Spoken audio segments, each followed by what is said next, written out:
यवतमाळ जिल्ह्याच्या पुसदच्या वसंतनगर येथील पोलीस ठाण्यातील तत्कालीन ठाणेदारांच्या रायटरनं खऱ्या नोटांच्या बदल्यात 4 पट बनावट नोटा देण्याचा आमिष दाखवून विजय टॉकीज परिसरात एकाची लूट केली होती। तर शहर पोलीस ठाण्यातील पोलीस नायकाने जादूटोणा करून एकास फसवलं।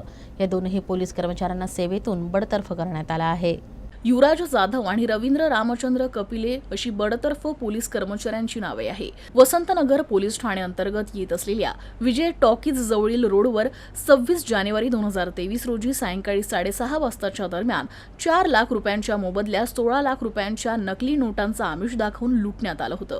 या प्रकरणांमध्ये ठाणेदारांचाच रायटर असल्याची बाब उघड झाली होती। नागपूर येथील धंतोली इथं राहणारा संदीप गुप्ताला लुटले होते।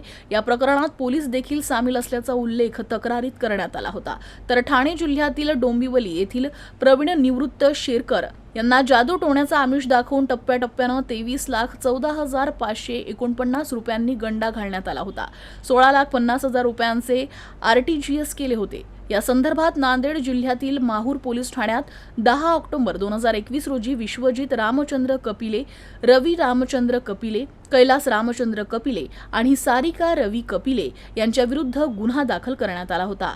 या प्रकरणाचं गांभीर्य लक्षात घेता पोलीस अधीक्षकांनी दोन्ही पोलीस कर्मचाऱ्यांना सेवेतून बडतर्फ केलंय।